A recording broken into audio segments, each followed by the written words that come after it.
राम राम बिचारा ने दोस्तों, रात के 11 बज चुके हैं और एसएससी जीडी भर्ती परीक्षा जोरों पे है। बच्चे खूब दबा की तैयारी कर रहे हैं, लाखों बच्चे फॉर्म भरेंगे और खूब जोरों शोरों से तैयारी चल रही है। चलिए देखते हैं बच्चे किस प्रकार से एसएससी जीडी की तैयारी कर रहे हैं और क्या उनकी दिनचर्या है। चलिए देखते हैं दोस्तों। वाह भाई वाह, बहुत अच्छे पढ़ाई चल रही है बेटा। हाँ सर। अरे वाह, क्या नाम है बेटा? प्रदीप सर। प्रदीप भाई, क्या पढ़ रहे हो प्रदीप? GK sir. अच्छा अच्छा, कौन से एग्जाम की तैयारी में लगे हो प्रदीप? एसएससी जीडी की सर। एसएससी जीडी, अच्छा ये कौन सी जीके की बुक्स हैं क्या ये? हाँ सर। अरे बहुत अच्छे, शाबाश। कितने घंटे पढ़ाई होती है बेटा? 14-15 घंटे सर। 14-15 घंटे, वेरी गुड बेटा, बहुत अच्छे। अच्छा मतलब जीके की काफ़ी बुक्स हैं आपके पास, कितने घंटे पढ़ते हो बेटा जीके? 9-10 घंटे सर। 9-10 घंटे जीके पढ़ते हैं आप? हाँ सर। और मैथ्स कितनी देर पढ़ते हो बेटा? 1.5-2 घंटा सर। 1.5-2 घंटे। और रीजनिंग? 1 घंटा सर। 1 घंटा। और बेटा हिंदी इंग्लिश कौन सी लैंग्वेज है आपके पास? हिंदी सर। हिंदी वो पढ़ते हो क्या? ना सर। नहीं, क्यों? पेपर के टाइम पे पढ़ूंगा सर। कवर कर लेगा पेपर के टाइम पर? वाह मेरे शेर भाई, ये देखो एसएससी जीडी के शेर। दोस्तों 160 नंबर की एसएससी की भर्ती होती है, पेपर 160 नंबर का आता है, जिसमें से 40 क्वेश्चन मैथ्स के, 20 क्वेश्चन मैथ्स के, 40 नंबर के, 40 नंबर की हिंदी, 40 नंबर की रीजनिंग और 40 नंबर की जीके, जो 20 क्वेश्चन आते हैं। और अगर मैं सही ढंग से बताऊं, क्या आपके पास बेटा स्टैटिक जीके की बुक वगैरह है क्या? नहीं सर। नहीं है? करंट अफेयर की बुक है? नहीं सर। नहीं है, बहुत बढ़िया। ये हालात है दोस्तों आजकल के बच्चों के। फिर कहते हैं कि मेरा सिलेक्शन नहीं हुआ सर जी, मैं पढ़ता तो 15 घंटे था पर मेरी नौकरी नहीं लगी सर जी। अरे नौकरी कैसे लगेगी? गधे की तरह पढ़ने से, मेहनत करने से नौकरी नहीं लगती, घोड़े की तरह मेहनत करनी पड़ती है। वो कंटेंट मत पढ़िए जो पेपर में नहीं आएगा, उस कंटेंट पे काम करिए जो एग्जाम ओरिएंटेड है। भाई पढ़ता है 8-10 घंटे जीके और स्टैटिक जीके का तो कोई नाम ही नहीं है। चाड़ा की बात है भाई, स्टैटिक जीके का तो नाम नहीं, करंट अफेयर की बुक नहीं भाई साहब के पास। 8 से पढ़ा हुआ है ना? 8 थी ना? हाँ सर। बहुत बढ़िया। हाँ, हिस्ट्री में, पॉलिटी में, ज्योग्राफी में रुचि है भाई की, अच्छा लगता है। 11-12 तक वही पढ़ के आया है। दोस्तों आपको जो चीजें अच्छी लगती है ना, वो आपका सिलेक्शन नहीं कराएंगी।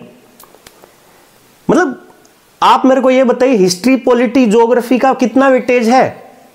10% भी वेटेज नहीं है दोस्तों। ढंग से अगर आप देखोगे तो 10% भी वेटेज नहीं है हिस्ट्री, पॉलिटी, ज्योग्राफी का। 20 क्वेश्चन आते हैं जीके के, उसमें से स्टैटिक जीके, करंट अफेयर के आधे से ज्यादा प्रश्न आ जाते हैं।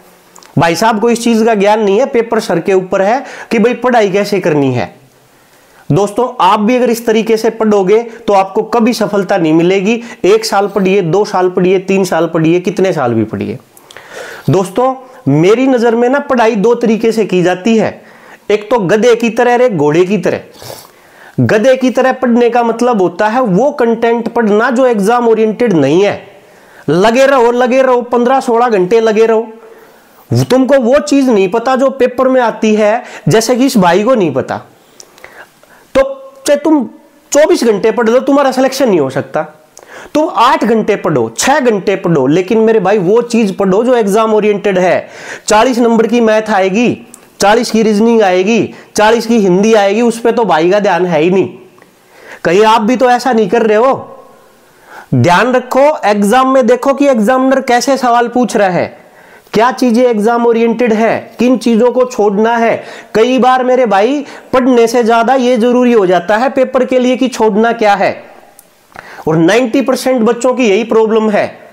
फॉर्म भरे जाते हैं 40 लाख, 32 लाख, 35 लाख, 50 लाख। कंपटीशन रहता है 1.5 लाख, 2 लाख, 1 लाख बच्चों के बीच में। क्यों अदर बच्चों के बीच में कंपटीशन नहीं है? 90% बच्चे कहां चले गए? बस यही कारण है कि उनको यह ज्ञान ही नहीं है। कोचिंग करने बैग टांग के चले गए, आके बैग को फेंक दिया। कोई पढ़ने वाला है तो भाई साहब की तरह मेहनत करता रहता है। इस गधे की तरह मेहनत करने से जॉब नहीं लगने वाली। वो कंटेंट पढ़िए जो एग्जाम ओरिएंटेड है। अब भाई तैयारी तो करता है, लेकिन इसको ये नहीं पता जीके का, स्टैटिक जीके का वेटेज क्या है, इसको ये नहीं पता करंट अफेयर का वेटेज क्या है। लग रहा है ऐसे ही पढ़ने के लिए, कभी सिलेक्शन नहीं होगा दोस्तों। ऐसे कभी भी सिलेक्शन नहीं होने वाला है। आप भी अगर ये गलती कर रहे हैं तो गलती को सुधारिए, वो चीज पढ़िए जो एग्जाम में पूछी जाती है। मैथ्स पे फोकस कीजिए, पूरे के पूरे नंबर दिला सकता है आपको। हिंदी लैंग्वेज पे फोकस कीजिए, पूरे नंबर आएंगे आपको, एसएससी में ज्यादा मुश्किल नहीं आती। रीजनिंग पे फोकस कीजिए, अन्य चीजों पे फोकस कीजिए। मेरे भाई किसने कहा तुमको हिस्ट्री के 1-2 क्वेश्चन आएंगे, दे हिस्ट्री दे हिस्ट्री दे हिस्ट्री, किसने कहा यार ये चीजें करने? चलिए, उम्मीद करता हूं आप इन चीजों से सीखेंगे और अपनी पढ़ाई ढंग से करेंगे, वो चीजें पढ़ा करो जो एग्जाम ओरिएंटेड है। चलिए, जय हिंद, जय भारत।